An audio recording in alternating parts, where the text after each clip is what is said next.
First నాకు మీలో ఎంతమంది వెంకటేశ్వర స్వామి భక్తులున్నారు? సెకండ్, మీరు తిరుమల, తిరుపతి వెళ్ళిన ప్రతిసారి స్వామివారి ప్రసాదాన్ని తిన్నారా? తింటే మీకు ఏ ప్రసాదం ఇష్టమో చెప్పండి. లడ్డూ కాకుండా మనకి అన్నదానం చేసే కాడ మార్నింగ్ ఒకటి, మధ్యాహ్నం ఒకటి, సాయంత్రం ఒకటి పెడుతూ ఉంటారు కదా! అందులో మీకు ఏది బాగా ఇష్టమో చెప్పండి.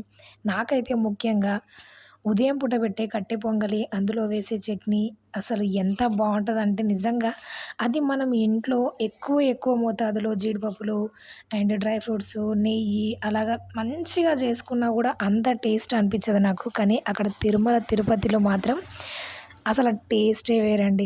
స్వామివారి ప్రసాదం కాబట్టి దానికి అంత టేస్ట్ ఉండి తీరుతదనమాట. అండ్ మీకేది ఇష్టమో కామెంట్ జేయండి.